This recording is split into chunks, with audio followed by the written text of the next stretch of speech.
Well, hello, everybody. Hope you are doing well. Thank you for joining us for this online message this weekend. Maybe you're not feeling well, and that's why you're watching this. Maybe you're out of town. Maybe that's why you're watching this. Hopefully, we'll see you again in person real soon. Just a couple announcements. This Monday night, March 6th, is our family table. That's a dinner at our house. We have 20 or so people. Just bring your favorite side dish or dessert, and we'll provide the rest. We always have plenty. We'll provide the main dish, and you just bring your side or dessert or salad or something, and it always works out. Wednesday night is prayer house at 7. We had a really nice time this last week. We had a bunch of people, and just really just a nice time. Friday morning, the men's Bible studies at 6 and 8:30. So if you haven't joined us for that, please do. 6 a.m. and 8:30 a.m. I should point that out. Next Saturday, March 11th, is the second Saturday men's breakfast at Bob Evans at 8 o'clock. So if you could join us for that, it'd be great. Coming up on March 17th, I think it's St. Patrick's Day, we're having a family board game night from 7 till 9:30 or whenever things settle down. Family board game night on Friday the 17th. The women are going to have their Bible study the very next day in the morning. And then next deep dive is on prayer and miracles, which is a pretty intriguing topic. That's the 25th and 26th. All right, let's jump in. I have been trying to work up the courage all week to do something a little bit different, and I think I'm going to do it. I think here in the building where we meet, we don't have pews, which are bolted to the ground. We have the chairs and the couches, obviously, so we can move them around a little bit. And I think we're going to have the chairs facing each other. I know it's going to be really a strange dynamic, but I think we're going to have them facing each other because we're talking about the one another's this week and next week. What do we do for one another? So instead of everybody looking at me, I think we're going to have everybody kind of looking at one another. We'll see if I have the courage. One another is mentioned 100 times in the New Testament. I know I find that kind of hard to believe too. 59 times it's a specific command on how we are to relate to one another. And I'm going to say relate also means serve one another, to love one another. It's the basis of true Christian community. And we should be able to experience community differently than any other group around. And it also gives an impact to the witness to the world, So when we take care of one another, when we serve one another, it gives us a genuine sense of Christian community, and it's a witness to the world. Now, love one another is mentioned 16 times. So out of the 59 times that there's a specific command, 16 times it says to love one another. Now, I don't want to sound like an ogre, but to be honest, I don't know if I find that terribly helpful. It's not very specific, is it? 59 times, very specific commands. But this one about loving one another, that one seems a little bit ambiguous to me. So the good news is I've whittled it down to 29. Okay, not that these are the final 29, but these are just 29 that I'm going to share this weekend. Now, this message does not have 29 separate points to it, but we're going to also do something this weekend a little bit. I'm going to say the encouragement, and I'm going to have everybody who's here respond back with one another. So I'm going to say exhort, and they're going to say one another. And I'm going to say bear with, and they're going to say one another. And I'm going to say encourage, and they're going to say one another. And I'm going to say be kind and compassionate to, and they're going to say one another. And I'm going to say serve one another. Admonish one another. Live in harmony with. Stir up love and good works in. Forgive. Submit to. Be patient with. Clothe yourself with humility towards. Comfort. Honor. Bear the burdens of. Speak with psalms, hymns, and spiritual songs to. Pray for one another. Build up one another. Confess your faults to one another. Look to the interest of one another. another, accept, care for, be devoted to, speak the truth in love to, greet one another, teach one another, show hospitality to one another, be like-minded towards one another, employ the gifts that God has given us for the benefit of one another. So here's a list of 29. Like I said, loving one another, not very specific, not overly helpful. In fact, some of them sound kind of confusing. Speak with psalms, hymns, and spiritual songs. That's a little bit confusing. Confessing your faults to others, that might be a little embarrassing. The only fun one seems like admonishing one another, because who doesn't like to tell somebody else what they're doing wrong? But we are supposed to take good care of one another, to serve and to love one another. So how should I go about trying to encourage everybody who's here and yourself to do a better job serving and loving one another? Now, the first approach is just kind of manipulate people a little bit, be a little heavy-handed, make you feel guilty. I could say something, Jesus died for you. You can come over here and make coffee on a Sunday morning. And unfortunately, sometimes churches will do that. It's easy. It's easy to kind of manipulate and guilt people and the stuff. We could talk about the one body in many parts, and we will. But we are one body, and all the parts are needed. This is true, but it's also a relief. There's a freeing in that, so you don't have to do things that you're not built or equipped to do. But to this morning, this weekend, tonight, or whenever you're watching this, we're going to talk about the fact that we should serve one another because it's best for us. It's good for us. And so we're going to look at Hebrews chapter 12. Now, Hebrews chapter 11 is the Hall of Fame, when the Faith Hall of Fame, where it mentions a bunch of people and how they did well with their faith. Then Hebrews 12, 1 through 3 says this right after, "Therefore, since we are surrounded by such a great cloud of witnesses, let us throw off everything that hinders and the sin that so easily entangles, and let us run with perseverance the race marked out for us, fixing our eyes on Jesus. For the joy set before him, he endured the cross, scorning its shame, and sat down at the right hand of the throne of God. Consider him who endured such opposition, so that you may not grow weary and lose heart." Just a few phrases, and we're going to really drill down on one. Since we are surrounded by such a great cloud of witnesses, it's interesting to think of the previous, our previous champions of the faith, spectators from heaven cheering us on. Therefore, since we are surrounded by such a great cloud of witnesses, so it's easy to think, now this passage may suggest this, but it's really not conclusive. But it's an interesting thought, isn't it, that our forefathers in the faith are in heaven watching us and cheering us on. Or maybe they're just witnesses and examples to us of faith and endurance. So whether they're cheering us on or whether they're an example, I think it's a fair question to ask. Do you have a sense of connection with these past believers? Again, whether they're cheering us on or they're an example, do you have a sense of connection with all the believers that have come before us? And I want to encourage you to think about this. Your heritage is just not genetic. Your heritage is just not genetic. There is a spiritual heritage that you have with believers going back to the time of Christ. And here's the thought, here's the challenge. It's our turn to run with the baton. They handed the baton off to us. Now it's our responsibility, and one day we'll hand it off to our children. And some of us already are and have seen that. And what an interesting thing is, we live, I think you could argue, we live in a very pivotal time in history.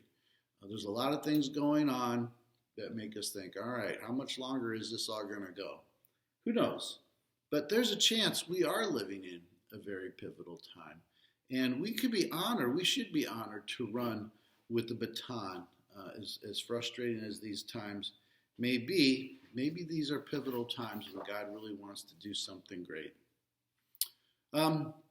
So again, instead of just trying to manipulate you into something or showing you your part, which isn't all that bad an idea, we're going to dig in a little bit and explore what blocks you one anothering better? What gets in the way of you serving one another? Now, I just said this phrase, one anothering better. What keeps you from one anothering better? And it looks like I accidentally invented a second word. I invented a word a couple weeks ago called graping. How are you graping? How are you abiding in the vine? And I invented another one. How are you one anothering with one another? How are you doing one anothering, taking care of one another? This is what the passage says. Let us throw off everything that hinders and the sin that so easily entangles. Sin holds us back. There's no doubt about that. But even good things can hinder us running more effectively. Even good things can get in the way of us serving one another. Even good things can get in the way of us taking care of one another. Our choices are not always questions of right and wrong, but they can be choices of what hinders us or what frees us. So we need to start thinking about our life in that context, not just right and wrong, but what hinders us or what frees us up to serve the body better. What good thing hinders you from serving and one anothering better? Think about that. What good thing do you have in your life that might be getting in the way of you serving and loving one another better? The phrase, the passage says so easily entangles. Entangles can be translated easily avoided, admired, ensnaring, or dangerous. Some distractions can be easily avoided, but are not. There's a lot of distractions in our life that we can avoid real easy, but they're not. They are enjoyed at the sacrifice of serving the body better. What hinders us? Some things are temptations and not negative things. Some temptations are negative, but other temptations aren't. They are admired sometimes, and they must be laid aside for others' benefit. So sometimes we need to lay aside good things for the benefit of others. Some sins are ensnaring, obviously, and harmful or even dangerous. But I heard once, there's probably more danger in the apple pie than the poison. And what that means is that the good things can trip us up. We know poison, we know sinful things, and we can stay away from poison, and the poison can make us ineffective. But the apple pie, the comfort in our lives, can also make us ineffective. The text goes on, let us run with perseverance the race marked out for us. Let us run the race marked out for us. It's not you, it's us. It's a plural. We serve in teams. There's a sense of belonging, whether it's with past generations or with the people that you're serving with now.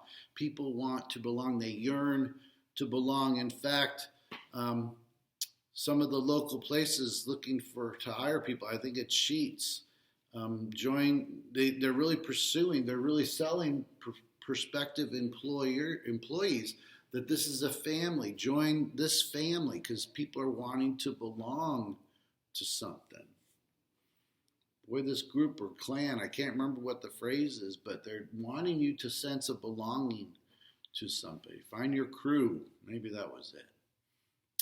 Because we all want to belong. We want to serve in teams. We don't want to serve alone. Last week we talked about your assignment with your family.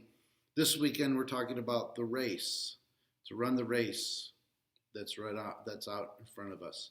It involves effort. It involves commitment. No doubt, and passivity is going to be the enemy of that.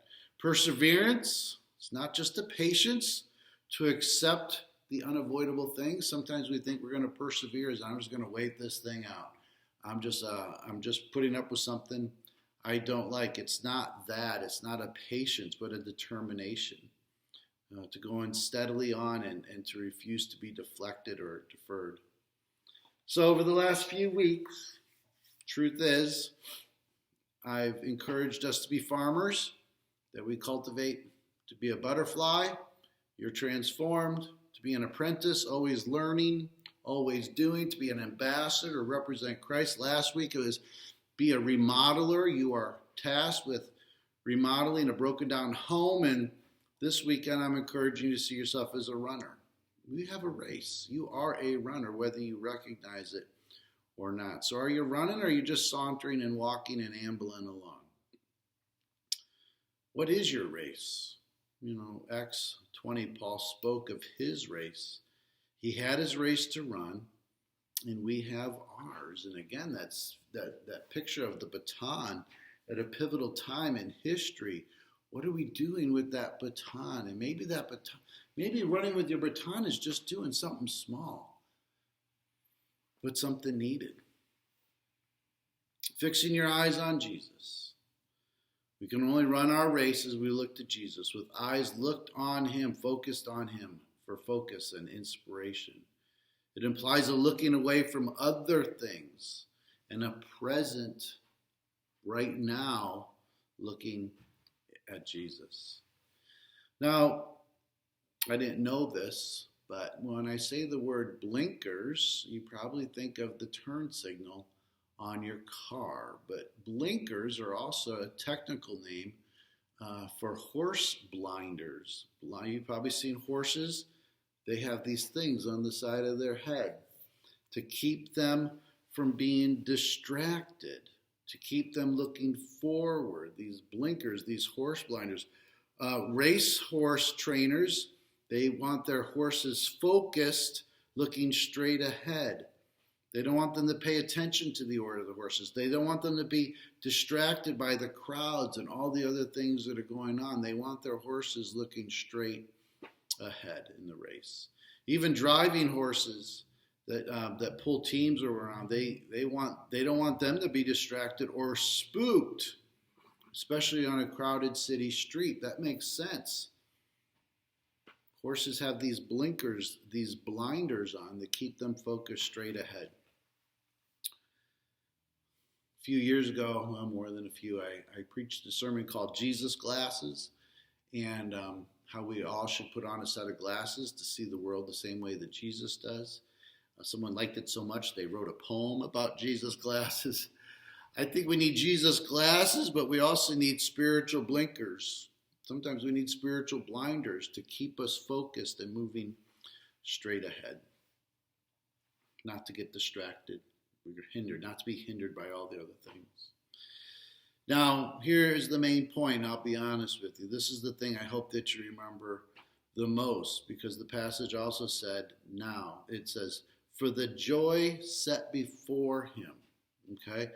For the joy set before him, he endured the cross, scorning its shame. Here's the first point, the most important point. Jesus did not see the cross or his obedience as joyful. Okay? For the joy set before him, that's not the cross. Okay? There was no joy in the cross. On the contrary, he prayed for the cross to pass. If there's any other way, he said to the Father, let's explore some other options here. His obedience was not joy. Your obedience may or may not be joyful. Your obedience to serve him by serving others, it may be fun or it may not be fun. The joy is not found in the obedience. The obedience was a source of joy. Okay, make the distinguish between the two. The obedience was not joy. His obedience was a source of joy. Your obedience is not joyful, let's be honest. But it can be an avenue to joy.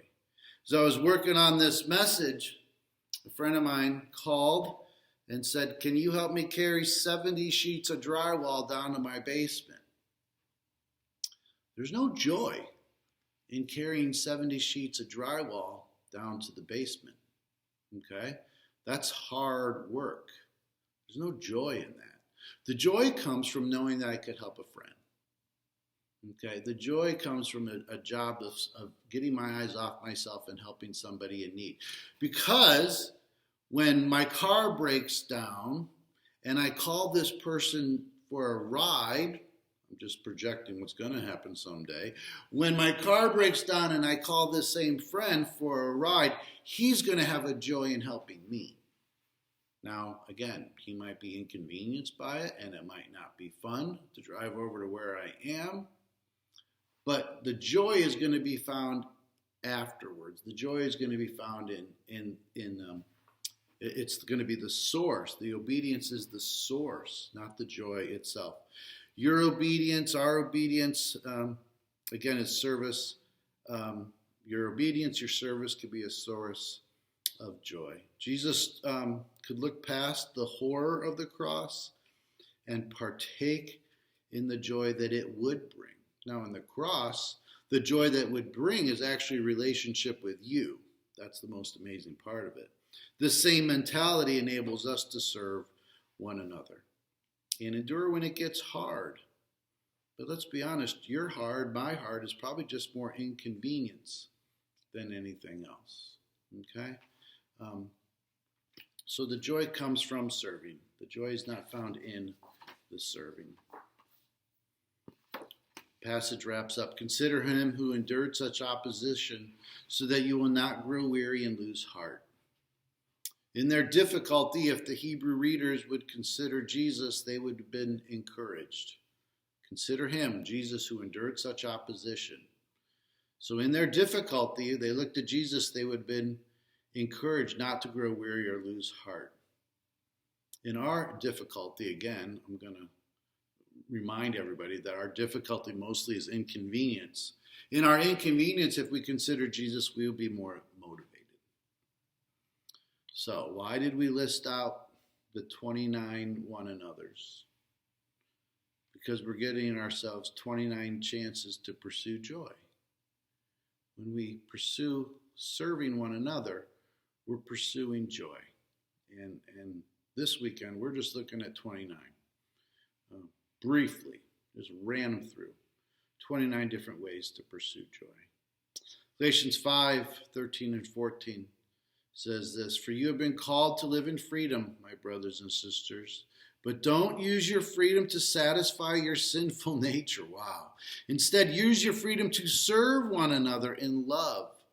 For the whole law can be summed up in this one command: love your neighbor as yourself. It's about freedom. It's not about force. Freedom makes this optional. I wrote this down. I don't know if I should share it live or not, but works-based beliefs might have an easier time. You have the freedom. That's what the passage says. Don't use your freedom to satisfy your sinful nature. Instead, use your freedom to serve one another. Churches that are heavy-handed, or belief systems that are heavy-handed, hey, you got to go do this, you got to go do that. There's a manipulation there to serve. You have the freedom. This is optional. In some ways, it's optional. We were charged to do it, but your salvation isn't dependent on it. Your good standing, can't argue that is based on it. There's an option to all this. What we're going to do to end our time on this Saturday night and Sunday morning, we're going to do something a little unconventional. Some people might find it a little bit off-putting, but they're already sitting in chairs facing one another. So we gather together for worship, and we gather together to hear from God's word. We don't gather together to talk about the different ways that we can work at the church. Worship, yes. Word, yes. Sharing opportunities for us to work here at the church.